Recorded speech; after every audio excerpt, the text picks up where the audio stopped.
Todo lo que estamos viviendo en medio de esta pandemia nos está impulsando a una reforma necesaria y profunda en el cuerpo de Cristo, la Iglesia. Para que la reforma se haga efectiva, lo que primero tenemos que cambiar no son las formas ni la liturgia, sino el entendimiento que tenemos de los conceptos que conforman nuestra vida. Uno de esos conceptos es la adoración. Al cambiar los conceptos necesariamente debe cambiar nuestro vocabulario al respecto. Esto es sumamente importante, ya que así como hablamos y nos referimos a las cosas y a la vida, así es como efectivamente la vamos a vivir. En Juan capítulo 4 nos encontramos con la historia del encuentro entre Jesús y la mujer samaritana. Entre otras lecciones aprendemos que la adoración no tiene que ver con un lugar físico, es simplemente la expresión de una naturaleza. Por mucho tiempo se relacionó la adoración con actos en lugares específicos, concretos. Solemos escuchar y repetir frases como «vamos a adorar aquí» o «vamos a adorar allá». Si lo vemos desde la perspectiva de las sombras, o sea, bajo el antiguo pacto, es correcto, pero si lo vemos desde la perspectiva del nuevo pacto, entonces el concepto es limitado. No es erróneo, sino limitado. En definitiva, a algo adoramos siempre. El hombre se hace a imagen de aquello que adora. Fíjate lo que dice el Salmo 115. Habla de los ídolos que son de plata y de oro, obra de las manos de los hombres, tienen boca, no hablan, tienen ojos, no ven, orejas tienen, mas no oyen. Semejantes a ellos son los que los hacen, y cualquiera que confía en ellos. Podríamos decir, dime cuál es tu naturaleza y te diré lo que adoras. Lo que quiero decirte es que no hace falta ser cristiano para adorar.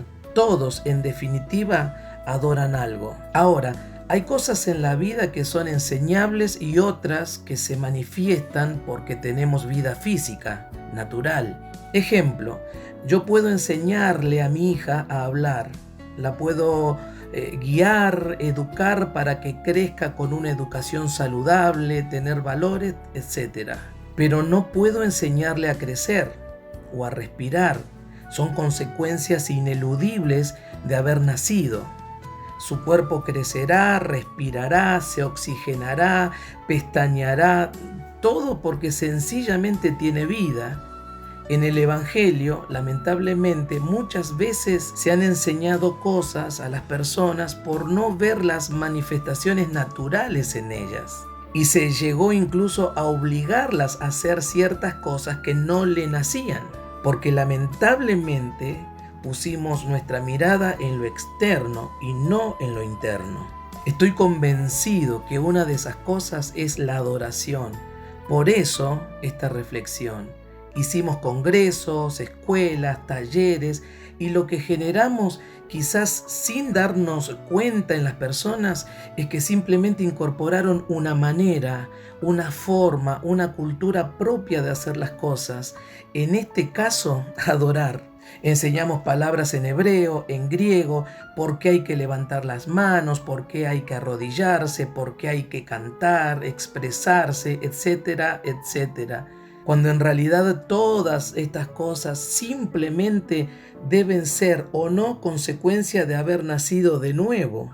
Lo más duro es que estas cosas no solo las oyeron hijos de Dios, gente nacida de nuevo, que ese no sería el problema, sino escucharon personas que quizás no lo son, pero su alma aprendió todo a la perfección y el alma humana es capaz de imitar, con muy buenas intenciones tal vez, todo lo que se le enseña y que la satisfaga. Por eso es que hay tanta gente almática deambulando por nuestras congregaciones. Lo que me lleva a concluir que la adoración es ni más ni menos la manifestación en la vida de una persona nacida de nuevo del amor y la entrega al Dios que la salvó. ¿Cuál sería el punto entonces en el cual debemos aunar criterios? Fíjate que en general se relaciona la adoración como una ofrenda. un perfume que sube delante de Dios. En el antiguo pacto, la adoración eran actos que se realizaban con sacrificios, ofrendas, holocaustos, etc. Se relacionaba con actos externos que subían como olor fragante delante de Dios. Aún así, Dios muchas veces los exhortaba a que esos actos sin un corazón y motivación correcta no eran aceptables delante de Él. Solo una persona logró conectar con el verdadero espíritu de esos actos de adoración: David.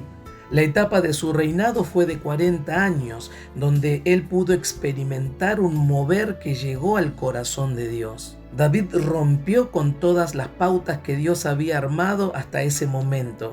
La palabra nos enseña que levantó una tienda y dijo: ahora todos tendrán acceso a la presencia de Dios. Logró unir la música y las canciones con la adoración a Dios. Fue un adelantado a su tiempo porque vivió en parte como sombra, lo que nosotros podríamos vivir plenamente mucho tiempo después. Ahora, ¿cuál es la diferencia entre la adoración del antiguo pacto y la del nuevo? El Espíritu mismo de Dios habitando dentro de nosotros. Esta realidad, mis amados, lo cambia todo. Hoy la adoración no está basada en actos externos. Repito, no está basada en actos externos. Nosotros somos el altar y como Dios está dentro nuestro, la adoración es una expresión de tener a Cristo habitando en nosotros. Por eso Jesús dice que Dios busca verdaderos adoradores, en espíritu y verdad. ¿Por qué dijo eso? Sencillamente porque con Cristo comenzaba una nueva etapa en la cual cada persona sería un altar de adoración, en donde ya no sería necesario subir a ningún monte. Por eso en el pasaje de Juan capítulo 4, antes de nombrar la adoración, Jesús le habla a la mujer samaritana de que de su interior correrían ríos de agua viva. Sin ese río fluyendo dentro nuestro, mis amados, no hay verdadera adoración. Nos es necesario beber de Cristo, fluir en ese manantial, entonces adorarán en espíritu y en verdad. No es ni en este monte ni en Jerusalén, es en el espíritu. El problema es cuando vivimos nuestra vida cristiana como si Cristo nunca hubiera venido. Vivimos todavía en el antiguo pacto. Nuestras oraciones, nuestras canciones, nuestra manera de adorar, todo es un reflejo del Antiguo Testamento. O sea, nos acercamos a su altar, buscamos su rostro, recitamos la bendición sacerdotal, entramos a su presencia, vivimos a Dios como algo externo a nosotros y esto ya no es así. Él vive dentro nuestro. Ya no nos acercamos a un lugar, Él se acercó a nosotros e hizo habitación dentro nuestro. Ya no buscamos su rostro porque vive dentro nuestro.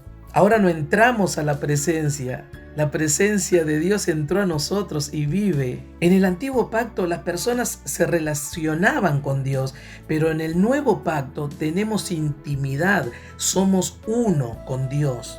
Mis amados, estamos ante la necesidad de hacer una transición en nuestra manera de entender la alabanza y la adoración. Por mucho tiempo se enseñó que la alabanza y la adoración era un ministerio, y en cierta manera lo es, si es que la entendemos como un servicio congregacional. Pero la alabanza y la adoración es mucho más que eso. En los próximos días seguiré desarrollando el tema. Dios está haciendo nacer hijos de la intimidad. Y si estás escuchando esto es porque quiere Dios educarnos para ser más efectivos en el nuevo escenario que se nos presenta por delante. Que el Dios de paz te bendiga.